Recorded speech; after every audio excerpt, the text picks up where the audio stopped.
Hello and welcome to Big Deal. I'm Nisha Poddar. Now on Big Deal today, we will discuss the lead contamination in India, and the corporate world wakes up to its hazards and also weaves in solutions as part of their ESG agenda. Now remember that car batteries are the biggest consumers of lead, and recycling batteries is one of the big causes of lead contamination among some of the other sources of lead exposure in children.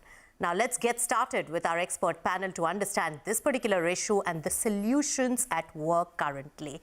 Let me welcome on the show Richard Fuller, who's from Pure Earth, Gourineni, I beg your pardon, from Amara Raja, as well as we have Navin Prakash Sharma from Gravita, India. Welcome, gentlemen, to CNBC TV18.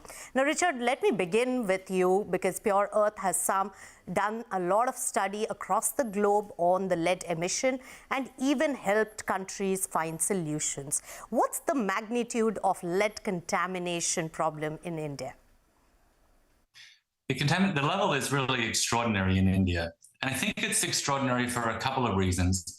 One is we thought we'd gotten rid of lead when we took it out of gasoline in 2000, but now we're finding it's here from car batteries, from contaminated spices, from cookware, and in paint as well. So it's like this thing has come back, but the impact, I think, is really extraordinary.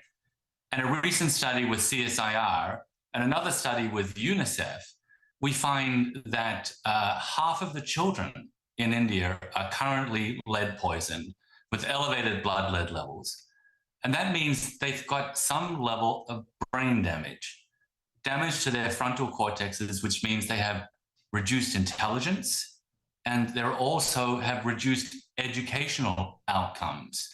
It's an extraordinary impact. Right, that's a big one that you're really highlighting, Richard.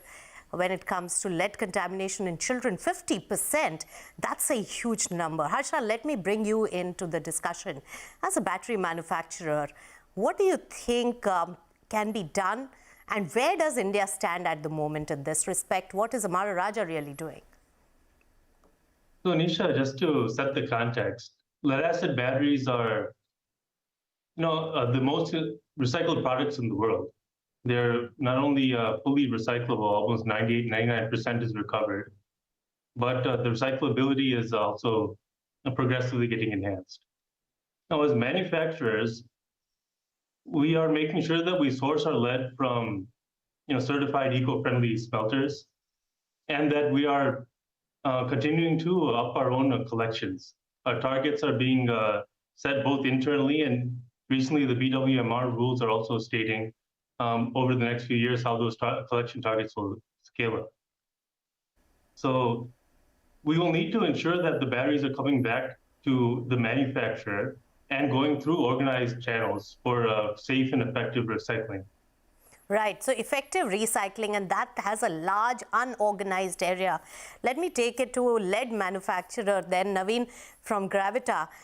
What do you think is being done at the moment, and how big is the unorganized sector where unsafe recycling of batteries is really taking place?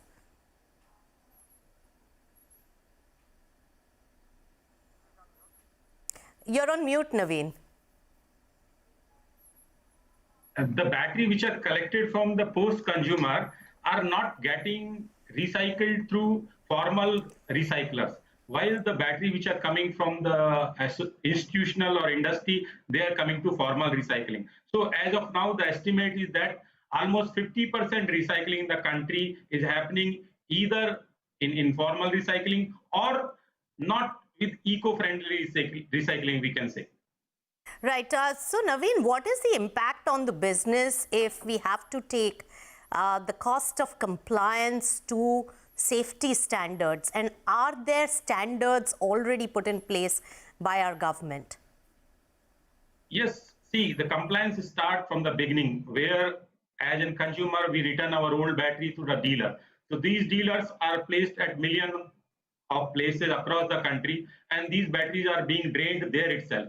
So the acid is going to the our rivers or our nala or our landfill. So entire area is getting contaminated. So these battery, until unless these comes to the recycler or to the manufacturer, this problem will not get solved. To overcome this, Ministry of Environment and Forest has already framed certain regulations which were known as DMHR 2001. And of late, during the budget speech of our Honorable Finance Minister, it was mentioned that some of the areas of circular economy will be taken care where we'll integrate the informal sector, we'll put technology, we'll put system, we'll create public regulations and guidelines for such recycling. So under the same guidelines, there is one new area, a new regulation has come up on recent month in August 2022, known as Battery Waste Management Rule. Yes. And these rules have certain responsibility given to producers, recyclers, and refurbishers. So we hope with the implementation of these rules, there will be control on such type of activities. Right. Harsha, what do you think about the battery waste management guidelines which have been put out by the government? I think they're a wonderful step in the right direction. And they're giving collection targets for manufacturers, recovery targets for recyclers. So definitely things are outlined well. I do feel that a few enabling policies need to be included as well in order to make sure that the full effectiveness of the BWMR rules come through. For example, my ecosystem colleague Navin had just mentioned that the dealers are very important in this ecosystem. And unless dealers and bulk customers are mandated and also incentivized to return the batteries to the producers, it'll be really hard for the manufacturer to fulfill his extended producer responsibilities. Right. The responsibility without the enabling policy or authority will make it very difficult. Right. So, Richard, you heard some of the industry people who have their skin in the game. I know you had come to India for a visit. I met you then. And then you met the industry stalwarts of the lead industry as well as the government. What is your sense on the understanding of this issue as well as the actions taken so far? Yes, I was really heartened to see such a good response from the top levels of the battery recycling industry. And they've responded very, very well. I think one thing that we need to add to the equation, there needs to be a minimum standard for an eco-friendly smelter. Currently, you can get a license and be quite dirty. So that needs to stop as well.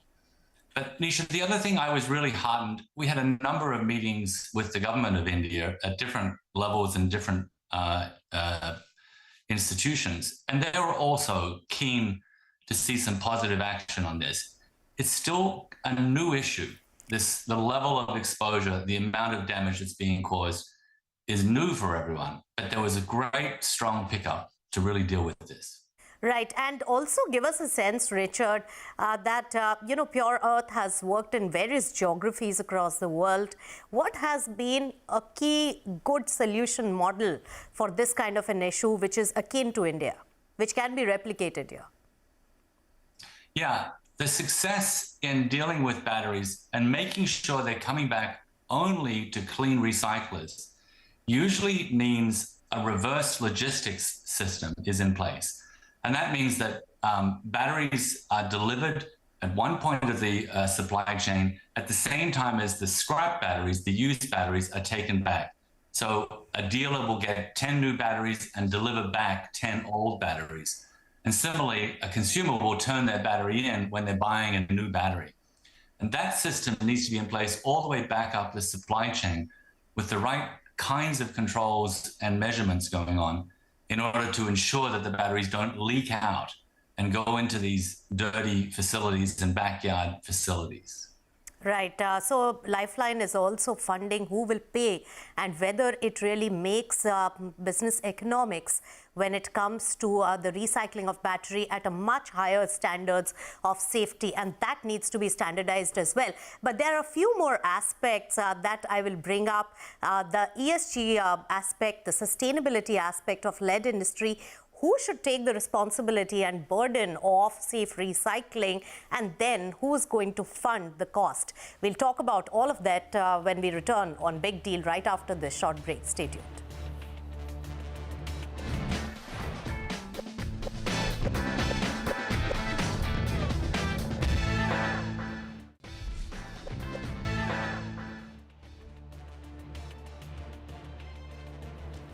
Welcome back. You're watching Big Deal, and we are discussing the impact of lead emission issues in the country and the corporate action on that.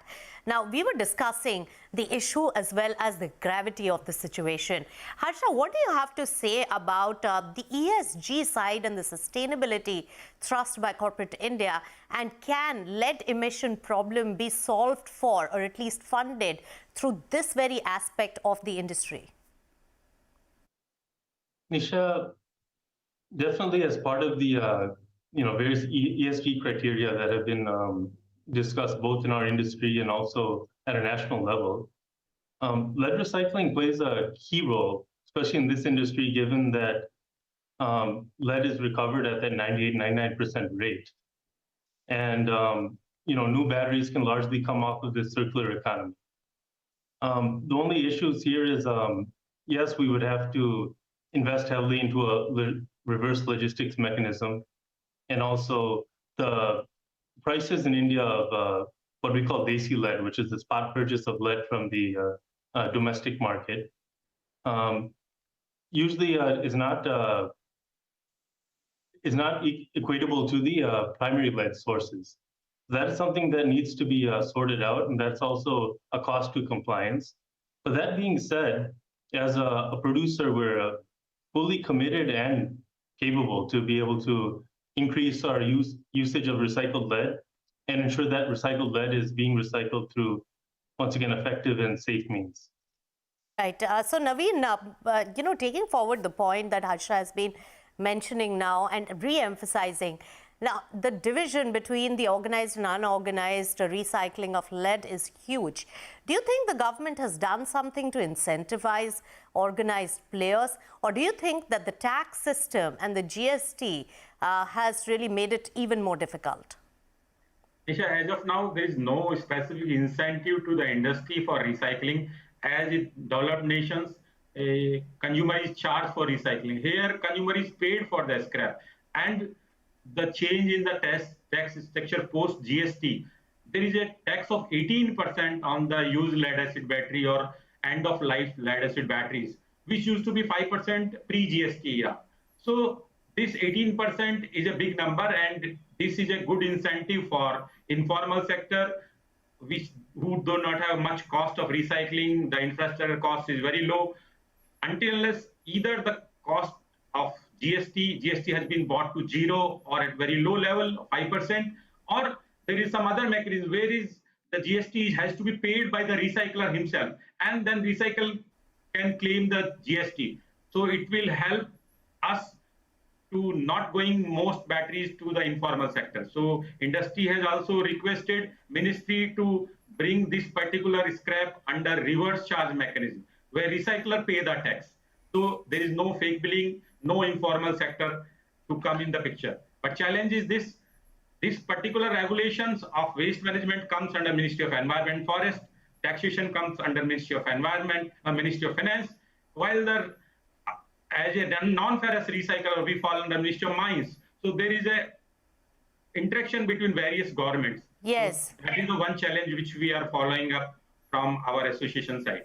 All right. So building that consensus amongst different ministries is also a challenge that this industry faces to address the lead issue problem. Richard, what in your view is the biggest issue, and where can government take that big step? Yeah, I think we also need to remember that battery recycling, especially improper battery recycling, creates acute toxic hotspots that will poison hundreds, maybe 1,000 children around them.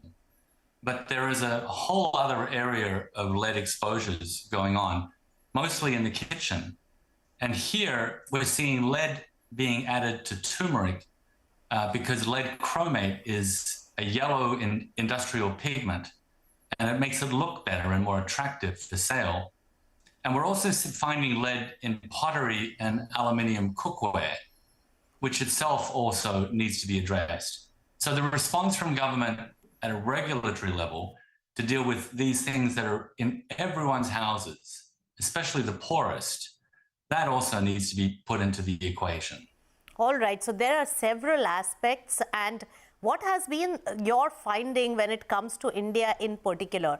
How many sites? And how have you cleaned up some of the sites? What has been the mechanism which has worked so far, Richard?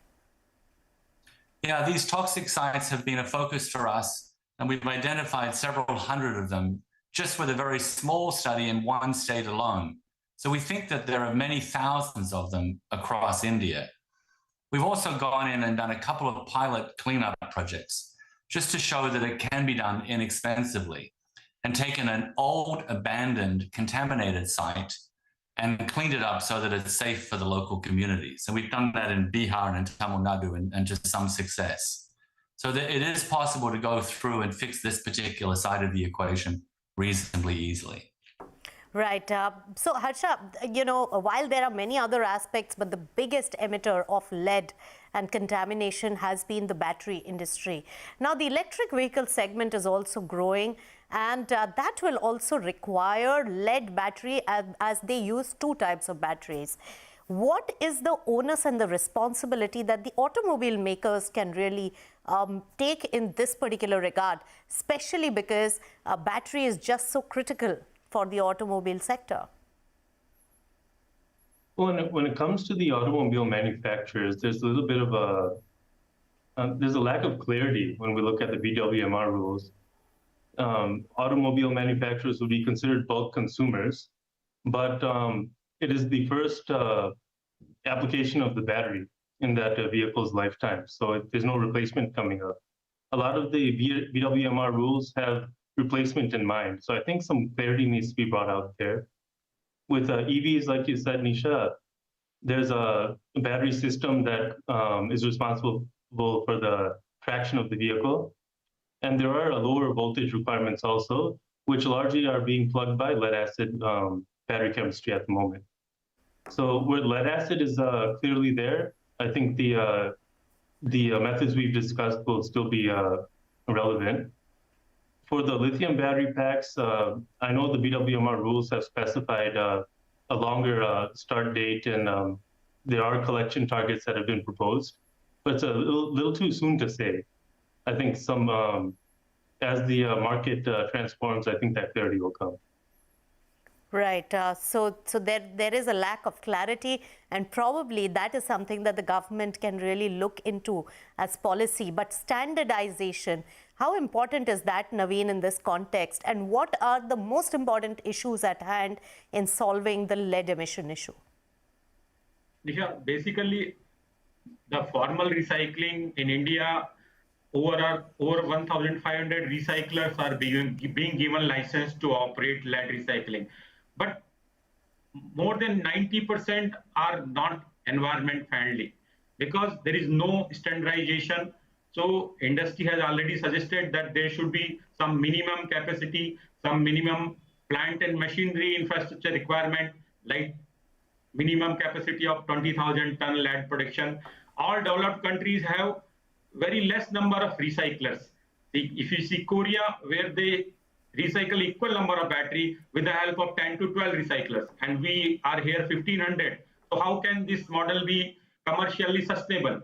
It is suggested that with a capacity of 20,000, 25,000 tons per annum recycling capacity, we should now have more than 30, 35 recyclers across the country, so that the Ministry or the Environment Pollution Control Boards can also monitor them.